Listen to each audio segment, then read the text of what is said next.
कोई भी सपना साकार करने के लिए सबसे जरूरी है सही कोच का होना।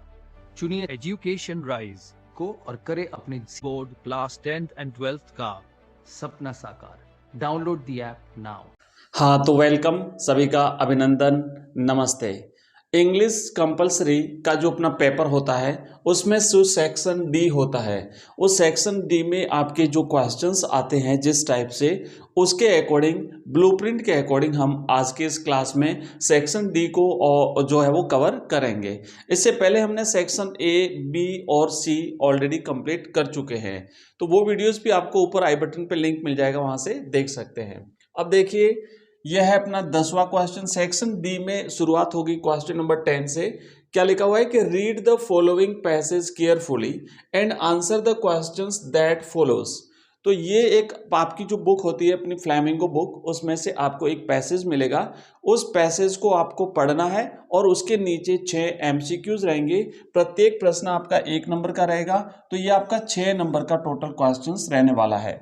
तो ये कंप्लीटली आपको ध्यान से समझना है और कैसे हल करना है, क्योंकि एक एक नंबर आपको जो है वो एक बड़ी मेहनत से लाना है ताकि आप टॉपर बन सके, अच्छे नंबर ला सकें। तो देखो लिखा है, एक बार मैं हल्का सा पढ़ लेता हूँ, फुर्ती से पढ़ लेता हूँ, ज्यादा टाइम नहीं लगेगा। Even if we are organised, we are the ones who will be hauled up by the police, beaten and drag to jail for doing something illegal.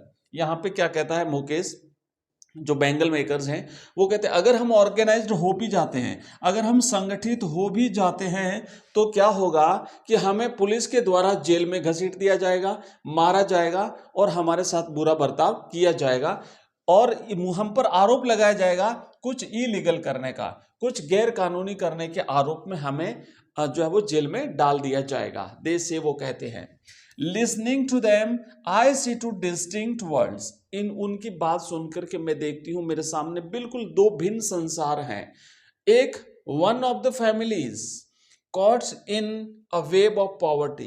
एक तो वो संसार है जिसमें गरीब लोग जो हैं वो एक गरीबी के दुष्चक्र में जकड़े हुए हैं। Burden by the stigma of caste in which they are born. जाति जिनमें उन्होंने जन्म लिया है उस जाति में जकड़े हुए हैं। एंड द अदर अ विशेष सर्कल ऑफ द साहूकार्स। और एक और दूसरा संसार जो साहूकार लोग होते हैं वो है उनका उन साहूकारों की दुनिया का दुष्चक्र। द मिडल मैन, वो मध्यस्थ लोग। And the policeman, the keepers of law and bureaucrats and the politicians. तो ये सारे लोग मिलकर के एक संसार बनाते हैं। एक तरफ है दूसरा उन गरीब लोगों का संसार। Together they have imposed the baggage on the child that he cannot put down। अब यहाँ पे ये क्या कहते हैं कि इन सब लोगों ने मिलकर के, इन मिडल मैंस ने, पुलिस मैन से, ब्यूरोक्रेट्स ने और इन पॉलिटिशियंस ने, लॉ ऑफ कीपर्स ने, कानून के रखवालों ने, इन सब ने मिलकर के उन बच्चों पर ऐसा बोझ डाल दिया है जिसे वो बच्चे सहन नहीं कर पाते। Before he is aware he accepts it as naturally as his father. वो बच्चा जो जिस पे इतना बोझ डाला गया है वो कुछ जागरूक हो, कुछ समझना शुरू करे, उससे पहले ही वो इन सारी चीजों को एक्सेप्ट कर लेता है जैसे उनके पिताओं ने एक्सेप्ट किया था। अब देखो नेक्स्ट यहां पे क्या लिखा है कि to do anything else would mean to dare. अब इसके अलावा दूसरा कुछ भी करने का मतलब होता है साहस करना। इसके अलावा किसके अलावा?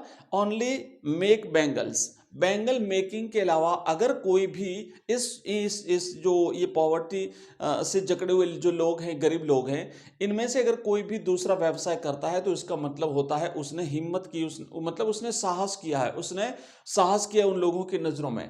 And daring is not part of his growing up. और साहस करना उनके जीवन का हिस्सा नहीं है, मतलब आप साहस नहीं कर सकते, आप हिम्मत नहीं करोगे, आप जो काम आपको दिया गया है वही करना है। Only making bangles.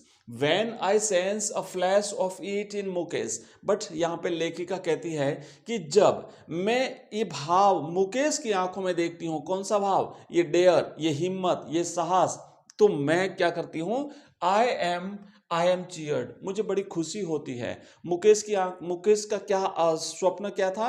मुकेश जो है वो एक मोटर मैकेनिक बनना चाहता था। He wants to drive a car, वो कार चलाना चाहता था।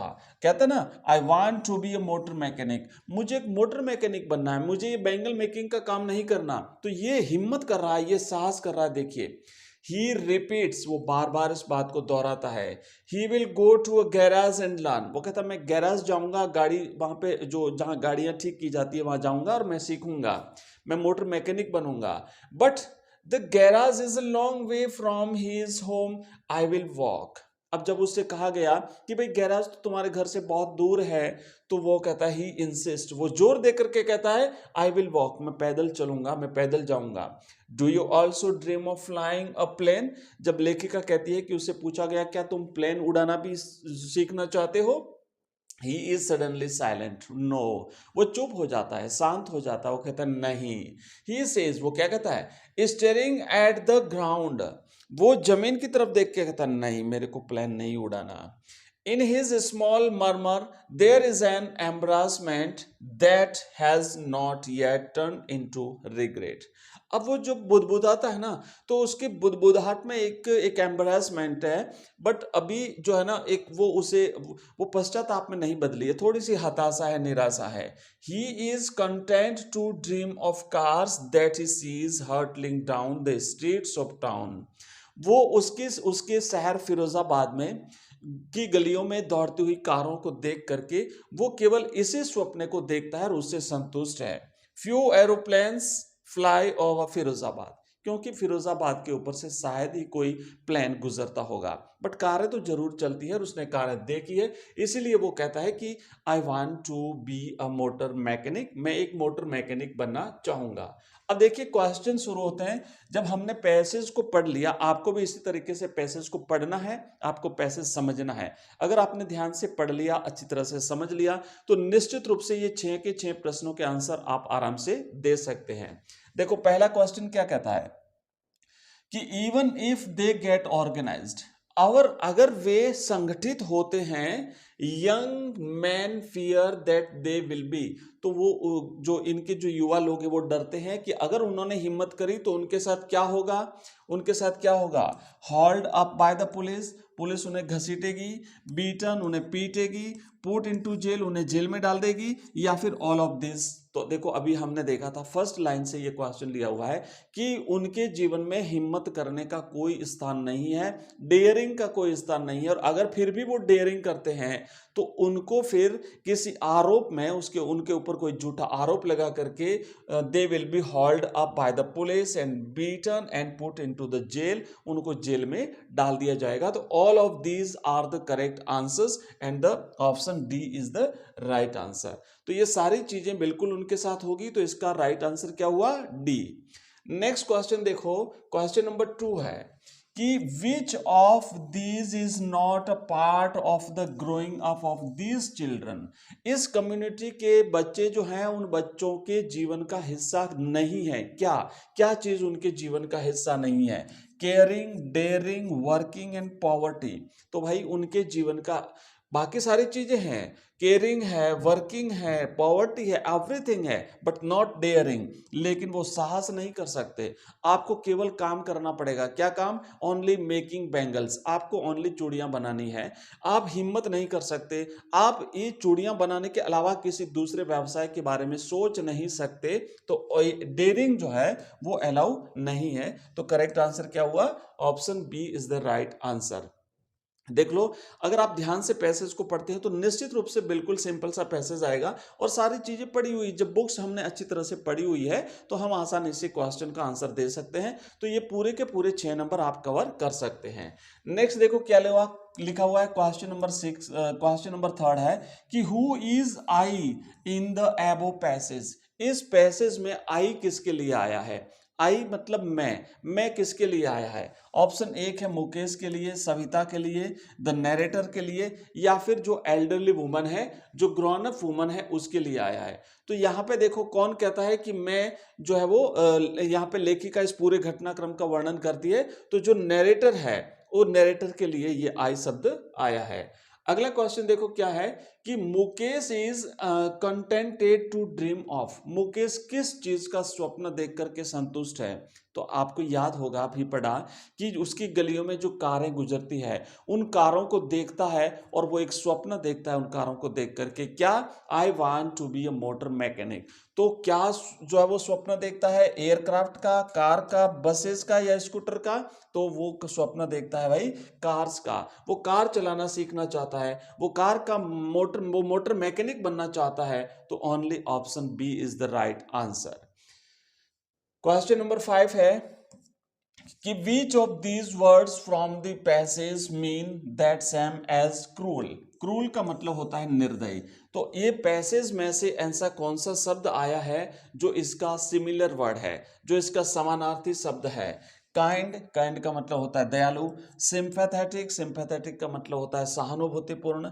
विशियस का मतलब होता है दुष्चक्र। And none of the above. तो देखो इस क्वेश्चन का सही जवाब है बच्चों ऑप्शन सी, विशेष। विशेष का मतलब होता है एक बहुत ही भयानक दुष्चक्र, एक विशेष सर्कल, एक दुष्ट लोगों का जो है वो दुष्ट लोगों का घेरा। तो क्रूल का मतलब भी होता है दुष्ट और विशेष का मतलब होता है दुष्ट। ओके, आगे बढ़ते हैं। नेक्स्ट क्वेश्चन है 6 और 6 है कि which of these words from the passage is opposite of legal। अब देखो एक तो आएगा सिमिलर और एक आएगा ऑपोजिट, ठीक है। तो आपको ये जो वर्ड यहां पे आता है ना, उसका सिमिलर वर्ड और उसका opposite word according to passage answer देना है। लीगल का मतलब होता है कानूनी और इलीगल का मतलब होता है गैर कानूनी। तो अभी देखो हमने कहा था, पढ़ा था कि अगर वो डेयरिंग करते हैं, हिम्मत करते हैं, तो उन्हें पुलिस के द्वारा होल्ड अप किया जाएगा, उन्हें बीटन किया जाएगा एंड उन्हें जेल में डाल दिया जाएगा। क्या करके? उनके ऊपर कोई इलीगल आरोप जो है वो इम्पोज करके। तो यहाँ पे इलीगल मतलब लीगल है तो इसका अपोजिट हो जाएगा इलीगल। तो इलीगल आरोप, इलीगल उनके ऊपर एक्यूज डाल दिया जाएगा। तो देखो हमने ये तो हो गया अपना पैसेज वाला क्वेश्चन नंबर 10। अब क्वेश्चन नंबर 11 है। तो देखो 11 में क्या लिखा हुआ है कि answer the following questions in about 60 words. आपको 60 शब्दों में इस क्वेश्चन का आंसर देना है। 2 प्रश्न मिलेंगे, 2 में से आपको कोई एक करना है और ये क्वेश्चन रहेगा आपका 4 नंबर का, ठीक है। तो देखो पहला क्वेश्चन तो क्या है कि what did Gandhi do about the cultural and social backwardness of the Champaran villages at that time।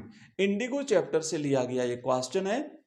इसमें यह बताया गया है कि गांधी जी जब चंपारण गए थे, पहले किसानों की समस्याओं का समाधान किया और उसके बाद वहां देखा गांवों में बहुत गंदगियां थी, लोग बीमार थे, वहां की जो सामाजिक स्थिति थी उसको देखा, लोगों के पास कपड़े नहीं थे।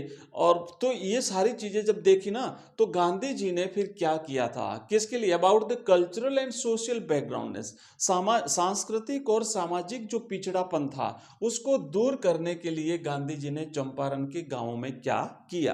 तो देखो क्या किया, आप सबको याद होगा। गांधी जी ने अपनी पत्नी कस्तूरबाई को भी वहां बुला लिया, उनके बेटे भी आ गए।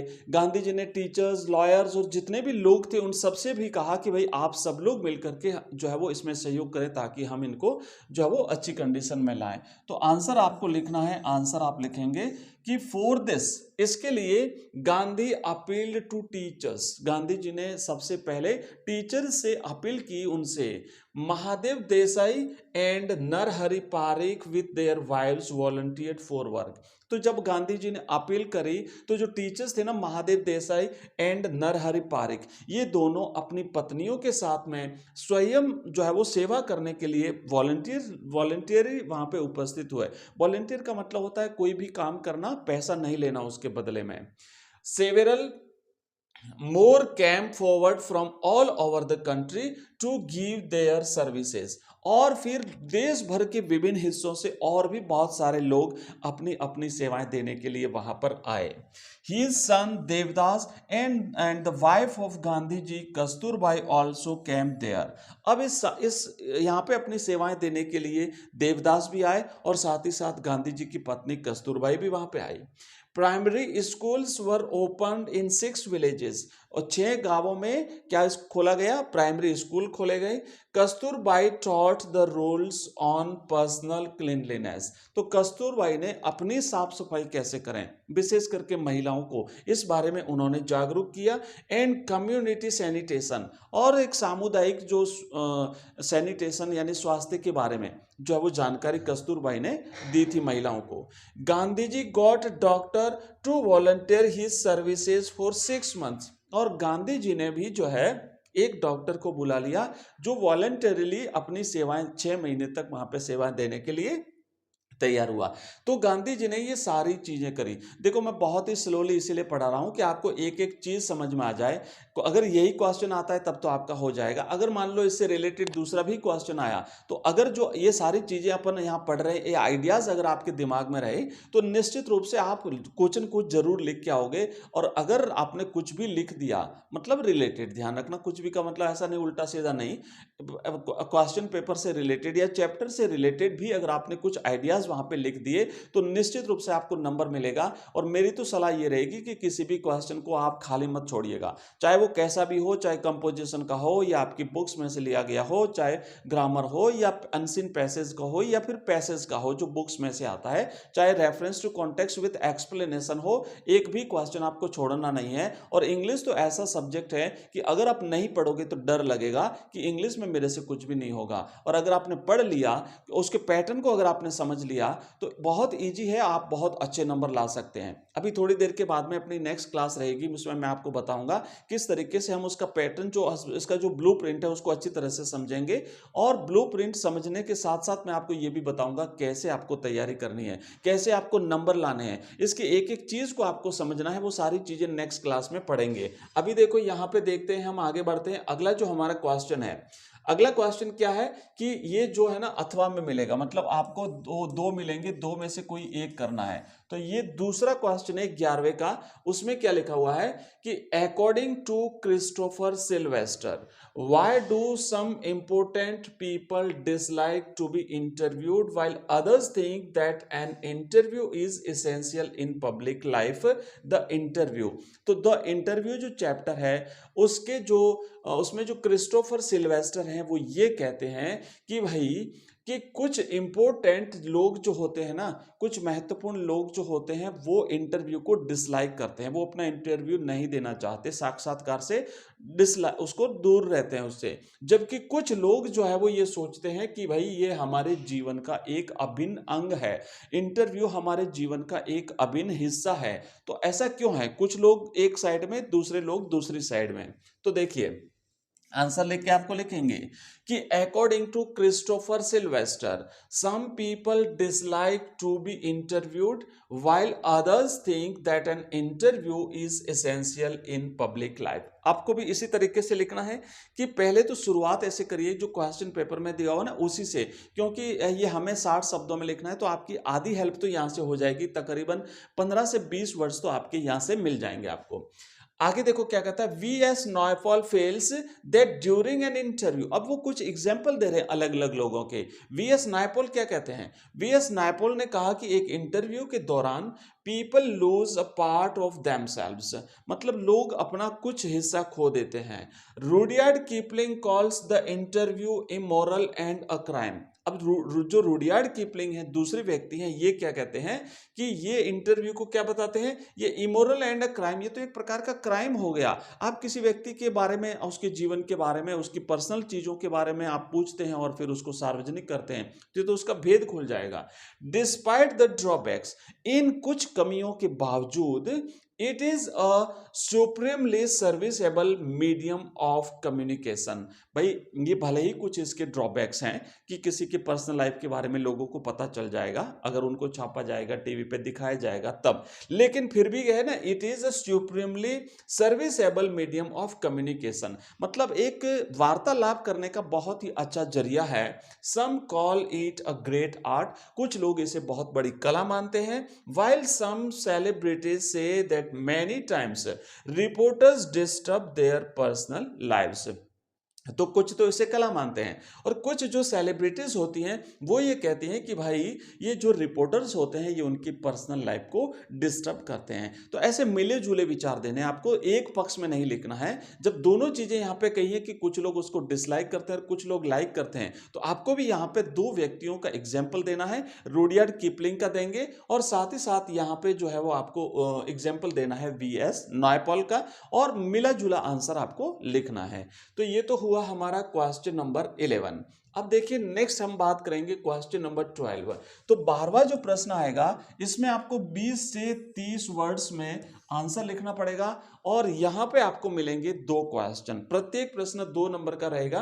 तो ये इस तरीके से आपका रहेगा 4 नंबर का। पिछला जो एक प्रश्न करोगे वो अकेला प्रश्न 4 नंबर का है, और ये प्रश्न जो है वो 2-2 नंबर के 4 नंबर के हैं। पूरा पैटर्न समझिए, अकॉर्डिंग टू ब्लूप्रिंट ये पैटर्न के अकॉर्डिंग हम कर रहे हैं पेपर का सॉल्यूशन। 12वें में आपको दो क्वेश्चन मिलेंगे। पहला क्या लिखा हुआ है कि what does the god that failed refer to. इसका क्या तात्पर्य है, द गॉड दैट फेल्ड, इससे इसका मतलब क्या है। पोएट्स एंड पैनकेक्स जो चैप्टर है उसमें से लिया हुआ है। तो आप लिखेंगे answer, the god that failed is the name of a book. ये एक किताब का नाम है, in which 6 eminent writers have written 6 separate essays। इसमें 6 बहुत ही प्रभावशाली लेखकों ने, राइटर्स ने 6 अलग अलग एसेज लिखे हैं, 6 अलग अलग निबंध लिखे हैं, लेख लिखे हैं। All the writers have described their journeys into communism। और ये जो 6 राइटर्स हैं इन्होंने कम्युनिज्म में अपनी जर्नी को, अपनी यात्रा के बारे में बताया है। And how they got disillusioned with it and return, और वहां जाके वो किस तरीके से भ्रमित हो गए, डिसइल्यूजन्ड हो गए, वहां से वापस कैसे लौटते हैं। तो ये इस एक किताब है, आपको ध्यान रखना है, द गॉड दैट फेल्ड। ये एक किताब है जो कि 6 राइटर्स ने लिखी है। वो 6 राइटर्स क्या बताते हैं कि किस तरीके से कम्युनिज्म की तरफ वो बढ़े थे, वहां पे उन्हें निराशा हाथ लगी तो वो कैसे बाहर आए। तो इसके बारे में वर्णन किया हुआ है। सिर्फ आपको 4 लाइनों में आंसर लेना है, 3 से 4 लाइन में आंसर देना है, आपके 2 नंबर पक्के। दूसरा क्वेश्चन देखो क्या लिखा हुआ है कि which was the only occasion when Sophie got to see Danny Casey in person. वो कौन सा अवसर था जब सोफी ने डैनी कैसी को व्यक्ति के रूप में देखा था। तो आंसर आपको लिखना है कि the only occasion when Sophie got to see Danny Casey in person was when her family went to watch United on Saturday. जब उसका परिवार सैटरडे को यूनाइटेड का जो मैच होना था, उस मैच को जब देखने गए तो उस समय सोफी ने डैनी कैसी को देखा था। She saw him in person at the football ground. कहां पे देखा था, उसे फुटबॉल ग्राउंड में देखा था। तो सिर्फ 2-2 सेंटेंसेस के छोटे छोटे प्रश्न आएंगे आपके अलग अलग चैप्टर से, और ये आपको 2 + 2 4 नंबर दिलवाएंगे। चलिए आगे बढ़ते हैं नेक्स्ट क्वेश्चन की तरफ। और अब जो हमारा अगला क्वेश्चन होगा क्वेश्चन नंबर 13। तो ये 13वां जो क्वेश्चन है इसमें आपको एक्सप्लेनेशन पूछी जाएगी, 2 मिलेगी, 2 में से कोई एक एग्जाम में आपको करनी है। तो क्या लिखा हुआ है कि explain any one of the following stanzas with reference to context. ये 6 नंबर की एक एक्सप्लेनेशन आपको करनी है। इसमें ध्यान से आपको पढ़ना है, आपको पता लगाना है कौन सी पोइम में से ली गई है, और आपको फिर ये उसको विथ रेफरेंस, कॉन्टेक्स्ट और एक्सप्लेनेशन अलग अलग आपको लिखना है, क्योंकि उसके नंबर भी इसी हिसाब से अलॉट होते हैं। मैं आपसे यहां पर यह कहना चाहता हूं कि अपनी जो सारी पोइम्स हैं वो हम पहले ऑलरेडी पढ़ चुके हैं, लेकिन फिर भी अगर आप लोग कहते हो तो हम एक 1 शॉर्ट वीडियो में सारी पोइम्स को एक साथ, जैसे हमने हिंदी कंपलसरी का जो काव्य खंड है उसके सारे जो पोइम्स हैं, उसकी सारी कविताएं जो हैं सभी कवियों की, वो सारी कविताओं को हमने एक 1 शॉट वीडियो में, आज मॉर्निंग में, संडे है तो आज मॉर्निंग में हमने उनको पढ़ा है। तो इसी तरीके से इंग्लिश का भी हम एक 1 शॉट क्लास लाएंगे जिसमें सारी की सारी पोइम्स को हम एक साथ पढ़ लेंगे। तो अभी फिलहाल हम करते हैं, इसको पहले पढ़ते हैं, पता लगाते हैं कौन से चैप्टर से ली गई है पोइम, और फिर हम करेंगे इसकी व्याख्या। अब देखो लिखा हुआ है कि but after the airport's security check, अब देखो पहली पंक्ति पढ़ते ही मुझे तो समझ में आ गया कि ये पंक्तियां कहां से ली गई हैं। आपको याद होगा my mother at 66, right. My mother at 66 written by Kamala Das. Mother at 66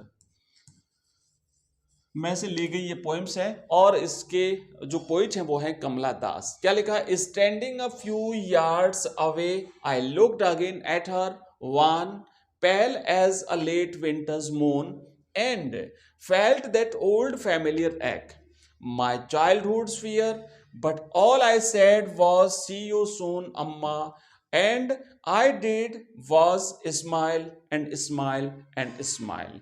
तो ये उस समय का घटनाक्रम यहाँ पे, क्योंकि ये हमें जो आपका रेफरेंस होगा उसके बाद जब कॉन्टेक्स्ट लिखेंगे तो कॉन्टेक्स्ट में ये चीजें लिखनी पड़ेगी, ये है क्या। तो ये उस समय का वर्णन है जब लेखिका कमला दास अपनी माँ के साथ एयरपोर्ट पहुंच चुकी है, कोचिन एयरपोर्ट, और जब वहां पे सिक्योरिटी चेक होने के बाद में जब वो विदा लेने वाली होती है उस समय एक बार फिर से वो अपनी माँ की तरफ देखती है तो वही अपनी माँ का पीला, उदास पीला और एक प्रकार से विंटर की सीजन का लेट नाइट का मून जैसा दिखाई देता है, वैसा मुरझाया हुआ चेहरा माँ का जब देखा तो फिर से जो है वो भय, वो डर जो है वो उसके दिल में वापस जो है वो आ जाता है। उस पूरे घटनाक्रम का वर्णन यहाँ पे किया है और वो हंसते हंसते मुस्कुराते हुए अपनी माँ से विदा लेती है, वैसा दिखाती है। तो सबसे पहले तो हम लिखेंगे रेफरेंस में लिखेंगे कि दीज लाइन्स। अब देखिए ये जो पंक्तियां है ना, ये चाहे कोई भी आपका एक्सप्लेनेशन पूछा जाए उसमें आप ये पंक्तियां बिल्कुल ऐसी की ऐसी एग्जैक्ट लिखनी है। आपको सिर्फ जो है ना पोइम का नाम और पोइट का नाम चेंज करना है। ये आपका पोइट का नाम, ये पोइम का नाम और ये पोइट का नाम बाय कमला दास, ये आपको चेंज करना है जो पोइम है उसका, बट ये लाइन तो फिक्स रहेगी। These lines have been taken from the poem. अब जो भी पोइम हो उसका नाम हम यहाँ पे लिखेंगे। अभी लिखेंगे माय मदर एट 66 और रिटन बाय कमला दास। ये जो रिटन बाय जहां पे हमने लिखा है ना वहां पे आप लिख सकते हो composed bye, COMPOSED, composed bye. Composed bye का मतलब होता है किसके द्वारा रचित हैं ये पंक्तियां। तो ये हमने लिखा कंपोज्ड बाय। अब उसके बाद आपको नंबर 2 पे लिखना है कॉन्टेक्स्ट। कॉन्टेक्स्ट में क्या लिखेंगे कि now the poet is eight the airport. अब पोइट कहां पहुंच चुकी है? एयरपोर्ट पे पहुंच चुकी है। While she once again looks closely at her mother and bids her goodbye with a smile, willing to put away her fears of losing her। अब यहाँ पे पहुंची तो एक बार फिर से उसने अपनी माँ को गुड बाय कहने के लिए माँ की तरफ देखा तो एक बार फिर से वो भय, वो चेहरा जब देखा बुजुर्ग तो वो भय जो था वो उसके चेहरे पर फिर से आ जाता है, बट उसे छुपाने के लिए वो स्माइल करती है। अब यहाँ पे एक्सप्लेनेशन लिखेंगे और एक्सप्लेनेशन में आपको पूरा हम यहाँ पे वर्णन करेंगे, ऐसे इस हिसाब से लिखना है। तो मैं फटाफट से इसको पढ़ लेता हूँ, आप भी ध्यान से सुन लीजिएगा। इसको लिखा है कि after the security check at the airport, जब सिक्योरिटी चेक हो गया, जब सुरक्षा जांच हो गई और उसके बाद जब वो रवाना होने वाली थी उससे पहले, the poet stands a few yards away from her mother. तो अपनी माँ से कुछ दूरी पर, कुछ कदमों की दूरी पर खड़ी थी एंड वहां से वो अपनी माँ को देखती है। From there she again looks at her mother's face. अब वो वहां से एक बार फिर से अपनी माँ के चेहरे को ऐसे देखती है। It is yellowish and dull like the moon of the late winters। अब ये पीला पड़ा हुआ उदास चेहरा था, जैसा कि विंटर की नाइट का जो लेट नाइट का जो चंद्रमा होता है वैसा। The poet's heart is filled with her old childhood pain। वही पुराने बचपने भय उसमें समा गए कि वापस मैं आऊंगी तो मेरी माँ मिलेगी कि नहीं मिलेगी, है ना। बुजुर्ग चेहरे को देखा तो it is the fear of losing her mother, कि कहीं मैं मेरी माँ को खो तो नहीं दूं। The poet is extremely pained and anxious. बहुत उदास थी, उसके हृदय में ऐसे भाव थे पोइट के। Therefore she can only say to her mother see you soon Amma. इसलिए उसने केवल अपनी माँ से यही कहा, माँ तुम्हें मैं बहुत ही जल्दी फिर से मिलूंगी। She is hiding her pain from her mother. वो उसके मन के जो भाव थे वो अपनी माँ से छिपा रही थी। She only smiles and smiles and smiles and bade her goodbye. वो केवल मुस्कुराई और मुस्कुराई और साथ ही साथ उसने अपनी माँ को गुड बाय कहा। तो आपको इस तरीके से लिखना है। एक पंक्ति जो है ना, ये तो अंतिम पंक्ति आप जरूर याद रखिए, सी यू सून अम्मा। कई बार छोटे प्रश्न पूछे जा सकते हैं, 20 से 30 शब्दों में जो प्रश्न बनता है वो यहाँ से पूछा जा सकता है कि व्हाट वाज द जो लास्ट लाइन क्या थी उस पोइम की, जब वो विदा ले रही थी अपने माँ से, तो उस समय उसने क्या कहा था, तो उसने यही कहा था, सी you soon Amma, and then she smiled and smiled and smiled. Next, अब देखिए अगला हमारा क्वेश्चन, एक पोइम हमने पूरी करी, नेक्स्ट दूसरी पोइम है, and such are daffodils. Daffodils एक प्रकार के फूल्स होते हैं। वर्ड्सवर्थ ने भी अपनी पोइम में ये डैफोडिल्स के बारे में बहुत ही एक शानदार कविता लिखी है, और यहाँ पर भी ये डैफोडिल्स जो हैं वो एक प्रकार के फूल होते हैं, उनके बारे में यहाँ पे वर्णन किया हुआ है। With the green world they live in and clear reels that for themselves a cooling covert make against the hot season the mid forest break reach with a sprinkling of fair musk rose bloom। अब देखिए एक बार फिर से हम लिखेंगे reference, context and explanation. सबसे पहले reference में क्या लिखेंगे कि these lines have been taken from the poem a thing of beauty written by Keats. Okay, तो रिटन बाय किड्स, तो हम देखो यहाँ पे लिखेंगे कि these lines have been taken from the poem a thing of beauty, a thing of beauty and written by या फिर कंपोज्ड बाय। देखो पिछले में हमने लिखा था रिटन बाय, वहां पे हम लिख सकते हैं कंपोज्ड बाय किड्स। आप जॉन किड्स भी लिखें, और अगर जॉन किड्स आपको नहीं याद रहता है तो ओनली अगर किड्स भी लिख दें तो चलेगा। ध्यान रखना ये एस इसके नाम के साथ में ही है, आप केवल किड नहीं लिखें बल्कि पूरा लिखें किड्स। ओके, और जॉन किड्स लिखे तो और भी बढ़िया, अगर किड्स लिखते तब भी आपका राइट हो जाएगा। कॉन्टेक्स्ट में लिखेंगे कि here the poet celebrates the soothing beauty of nature in the wilderness pristine and colorful of in its glory। Explanation में लिखेंगे कि the poet paints a fascinating picture of natural beauty. प्राकृतिक सौंदर्य का एक बहुत ही आकर्षक वर्णन यहाँ पे पोइट कर रहा है। In green wilderness where daffodils एक प्रकार के फ्लावर्स होते हैं, ग्रो प्राउडली, मतलब एक ऐसे सौंदर्य का, एक प्राकृतिक सौंदर्य का वर्णन जहाँ पे डैफोडिल्स के फूल खिलते हैं। There beauty is admired by the flowering stems, वो और उनकी जो सुंदरता है उसकी प्रशंसा वहां से बहते हुए झरनों के द्वारा की जाती है। These streams are full of clear pure water, और ये झरने जो हैं बिल्कुल साफ स्वच्छ पानी से भरे हुए हैं। And which supply water to the lush bushes, वहां पे जो झाड़ियां हैं उनको पानी पहुंचाती हैं।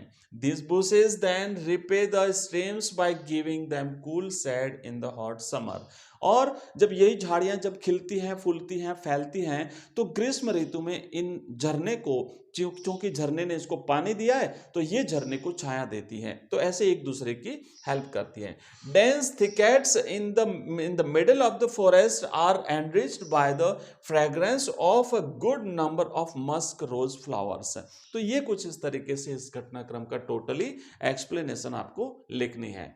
अब देखिए नेक्स्ट क्वेश्चन नंबर आएगा 14। तो ये जो 14 नंबर क्वेश्चन है इसको 14, 15, 16, 17 एंड लास्ट क्वेश्चन नंबर 18, तो ये इतने क्वेश्चंस बचे हैं, तो उसको अपन सेकंड पार्ट में लेते हैं। बहुत ही जल्दी अपन मिलते हैं नेक्स्ट पार्ट में, तो उसमें हम इसे समझते हैं अच्छी तरह से। तो आज की इस क्लास में बस इतना ही, और कैसी लगी ये क्लास मुझे बताइए कमेंट बॉक्स में कमेंट करके। आपसे रिक्वेस्ट रहेगा क्लास को लाइक जरूर करें, अपने मित्रों के साथ इसे शेयर करें। चैनल को अगर आपने अभी तक सब्सक्राइब नहीं किया तो जरूर सब्सक्राइब करें। हमारी बाकी क्लासेस भी आती हैं, जैसे हिंदी कंपलसरी की आप क्लास जो वो मॉर्निंग में जल्दी आती है। नेक्स्ट अपनी बाकी जो सब्जेक्ट होते हैं जैसे हिस्ट्री है, पॉलिटिकल साइंस है, ज्योग्राफी है, ये सारी क्लासेस, हिंदी साहित्य है, ये सारी क्लासेस बिल्कुल शेड्यूल टाइम के अकॉर्डिंग आप सभी को मिलती है। तो मिलते हैं अगली क्लास में, तब तक के लिए जय हिंद, जय भारत।